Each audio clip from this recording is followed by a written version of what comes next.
From the studios of Farm Journal Broadcast, this is AgDay.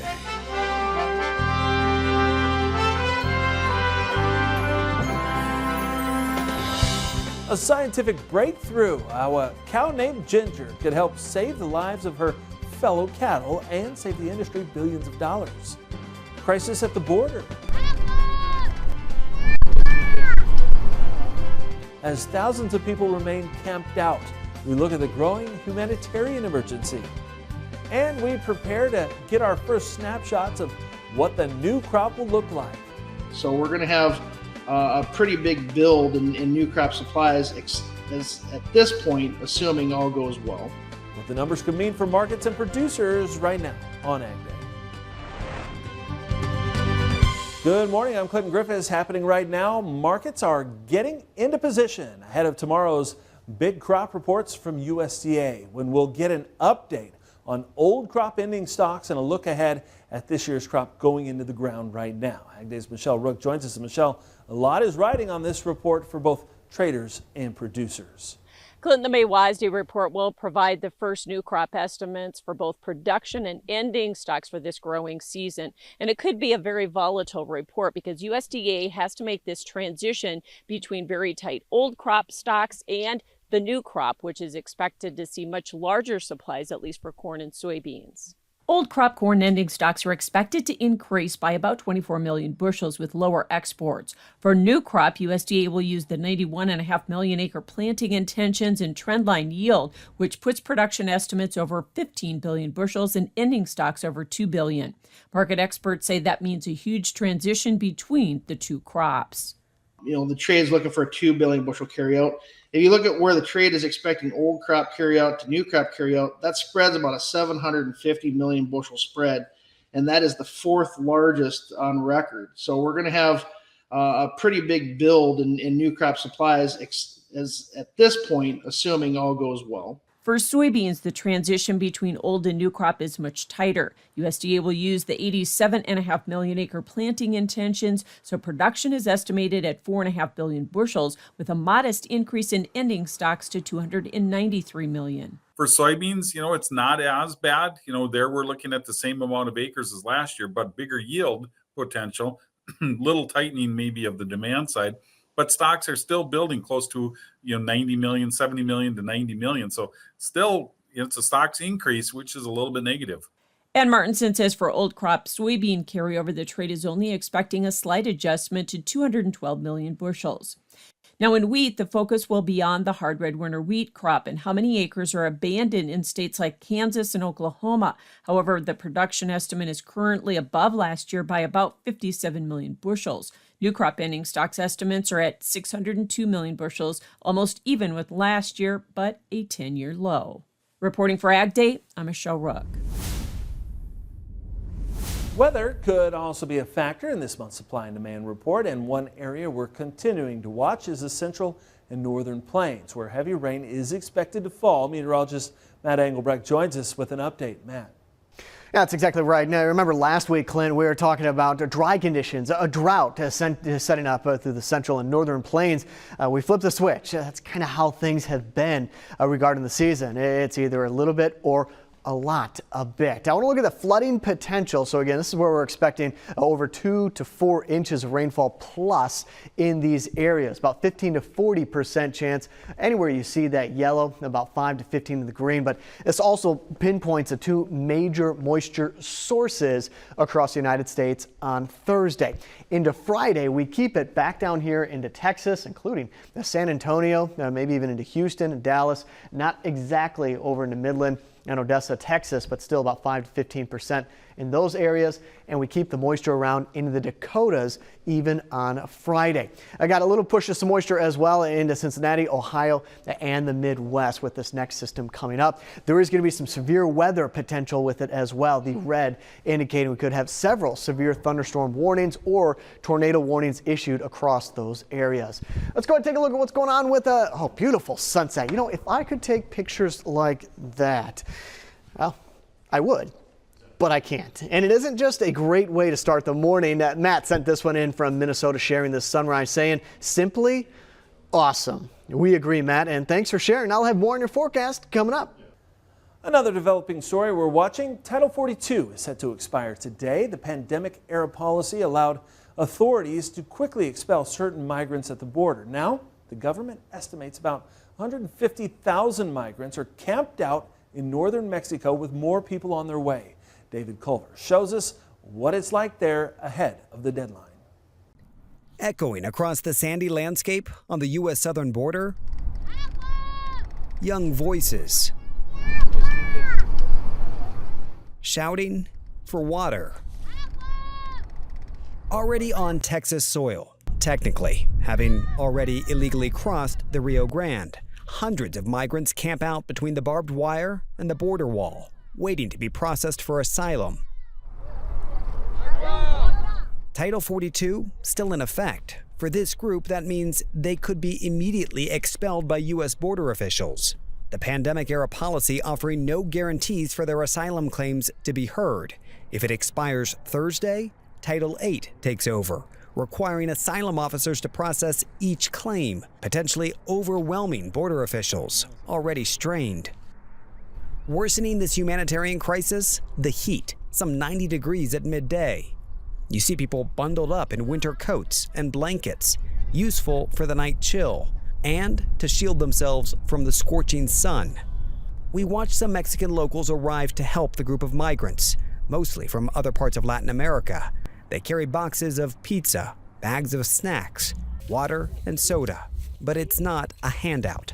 They sell them to desperate customers, who then crawl back under the barbed wire with their purchase, as others wait for their fill. But this, only a small portion of the tens of thousands in Ciudad Juarez determined to cross. Nearer to the city center, scenes similar to what's already happening, and perhaps more of what's to come in U.S. border towns. So for those migrants here in Ciudad Juarez who aren't in a shelter and aren't camping out along the border, some of them are just trying to find places to call home for a few days, a few weeks. One young woman told me she's been here 6 months. We're essentially in a construction zone that's been an abandoned building turned into a makeshift shelter of sorts.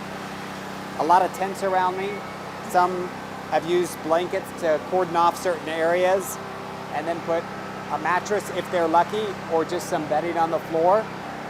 Then you look around on the outside and you can see clothes hanging up. This is where they've set themselves up ahead of any potential crossing. This as more migrants, by the hundreds if not thousands, arrive hourly into this Mexican border city. Long, dangerous journeys behind them. And by no means is this their last stop. They crowd around a hose of running water to wash up and drink. This man skipping the line, going to the source, bathing under the leak. Back at the wall, rumblings of hope. A truck from the U.S. side approaches, water shooting from the sides, helping to cool the hot sand, but also sparking false hope. Some in the crowd rush to fill their empty bottles, as others warn it's not for drinking. That doesn't quench desperation.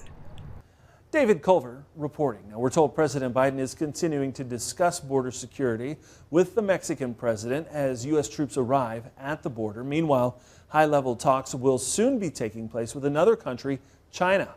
Bloomberg reporting U.S. and China trade leaders plan to meet in Detroit later this month. This would mark the most senior in-person talks between the nations since spy balloons flew over U.S. skies.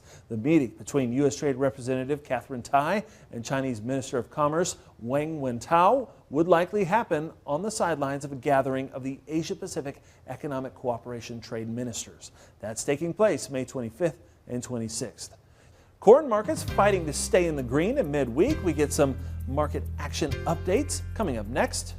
And later, we're off to the virtual world of social media with a look at how to keep teens safe and mentally strong while allowing them to connect with friends.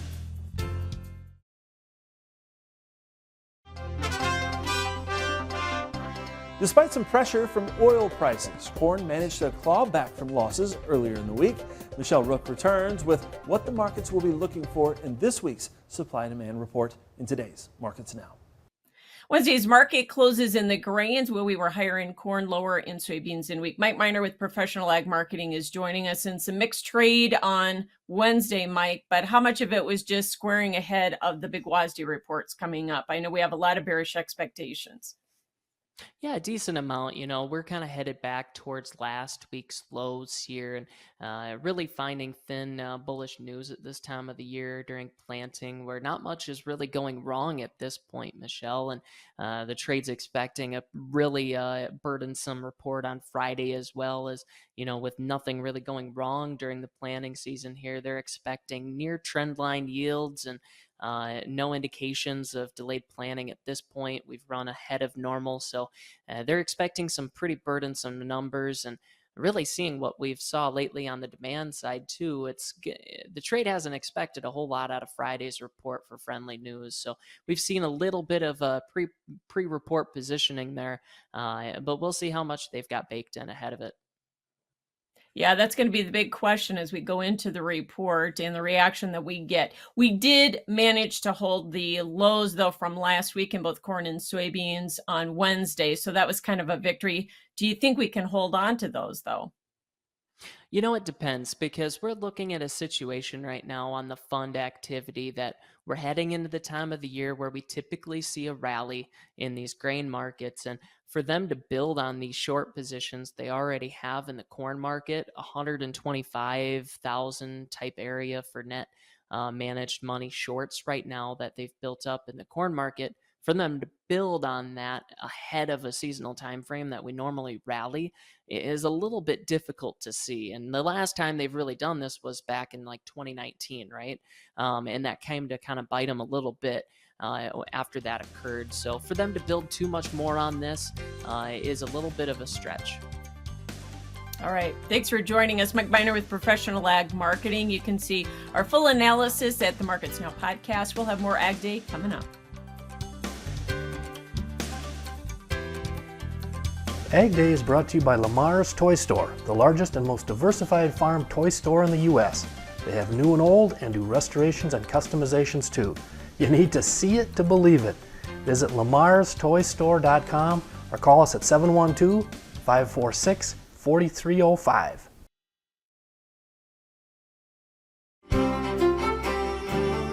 I wanted to focus a little bit closer on that drought situation that set up last week that is now improving across the central and northern plains. Not for everybody, but the root zone map, a very big improvement. This entire area was in the dry, if not extreme dry, last week. Now we're again flipping that switch to getting a lot of rainfall in a short amount of time. Now seeing the dry conditions even back up here on the East Coast, hoping for some rain as that next system goes through. And speaking of that next system, we got the chance of some flooding situations coming through the United States. That includes into the Midwest, back down here to the south, and also into the Dakotas. You remember that red was located right in here. But as we know with rainfall, we want some over a good portion of time rather than a lot in a small amount of time. As we go into our Friday, so we're going to separate kind of into three moisture sources where this rain could be coming down. Now in between, certainly some scattered showers and maybe a rumble of thunder will be in there.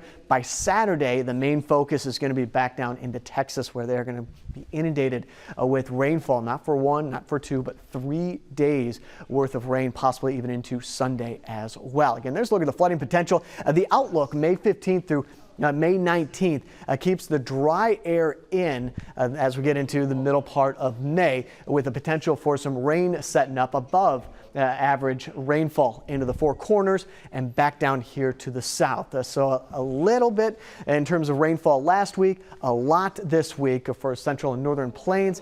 Flipping back over to the dry 15th through the 19th with that precipitation outlook. The other thing that I want to make note of, do have some red flag warnings that are going to be a bit of an issue with the dry air in New Mexico, but also the strong winds.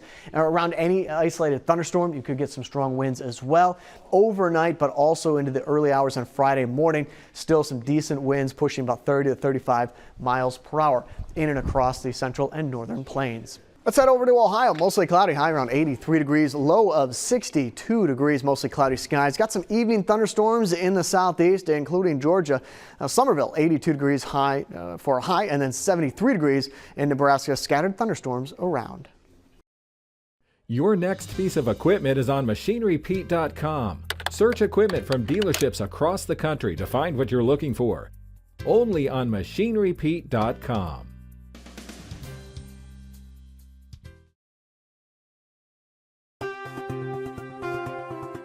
Some positive signs about beef exports. Despite a slow start to the year, the U.S. Meat Export Federation reporting beef exports in March were down 5% from a year ago, and export value fell 17%. However, both volume and value were the highest in 5 months.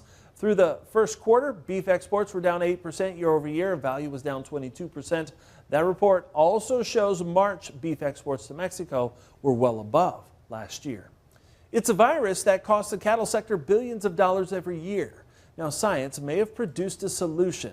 Meet Ginger. She's the first gene-edited calf that has resistance to bovine viral diarrhea virus. It's thanks to work conducted by USDA's Ag Research Service, along with the University of Nebraska-Lincoln, the University of Kentucky, and 2 industry partners. Scientists use gene editing technology to slightly alter one cellular receptor so it wouldn't bind with the virus, yet maintain its normal function. Now, they tried it out in a lab and then on Ginger, who was born healthy in July of 2021. Now, Ginger was housed for a week with a BVDV infected dairy calf that was born shedding the virus. Ginger's cells showed significantly reduced susceptibility to the virus and didn't catch it.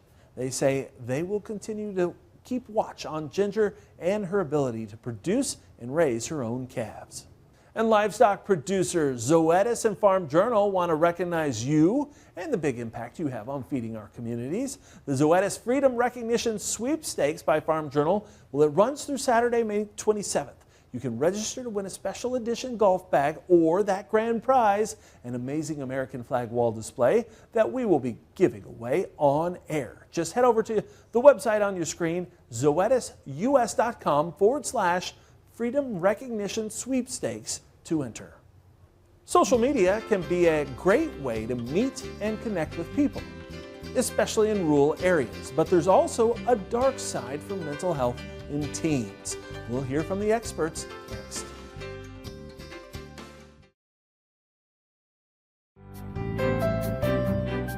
In the Country on Ag Day is brought to you by Pivot Bio. What if you had the nitrogen you need already on seed? Pivot Bio is the first company to apply nitrogen on seed.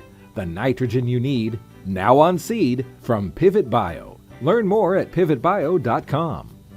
For rural and remote kids, social media can be a great place for teens to connect with friends, but parents, it's not without risks. And a new survey shows parents' concerns about how social media affects their children's mental health are growing. Barb Consiglio has this report provided by onoursleeves.org with some advice for parents in today's Ag for Your Health. As Colin Rick's kids' interest in social media grows, so do his worries about how it's affecting them. They start comparing themselves to other people, and I think some of those platforms and the lack of restrictions, it opens the door for that self-reflection probably too soon. Bullying and harmful content on social media can contribute to depression, anxiety, and decreased self-esteem. A new national survey by the On Our Sleeves Movement for Children's Mental Health finds half of parents have noticed their children's mental health suffer due to social media use in the past year. Expecting a child whose brain is still under development to set their own boundaries and know when something is not right is not fair. Pediatric psychologist Dr. Ariana Howitt recommends creating a clear plan as a family to establish limits, schedule regular check-ins, and create action plans to ask for help. This is the social media plan for our house. The family social media plan is kind of like a contract for how social media is going to be used in the household, and it is for everyone, not just for the child, but for the adult, the siblings, everyone in the household. The survey also found that the number of parents who feel comfortable having a conversation with their kids about mental health has dropped 5% compared to just a year ago. Dr. Howitt says taking an active role in a child's social media engagement and watching content with them is a great place to start. And then as you're doing that, you can start those open-ended conversations. Why do you like following this person? What is funny about this? How do you feel when you're on social media? It's something that's helped Colin build trust with his kids as they grow and explore. Us as parents, we're not going to always be there, and so that's why those conversations are critical. and very, very important, so they're able to respond to those moments effectively. In Columbus, Ohio, this is Barb Consiglio reporting. And our thanks to onursleeves.org for providing that report. And that's all the time we have this morning. We're sure glad you tuned in. From all of us here at AgDay, I'm Clinton Griffiths. Have a great day.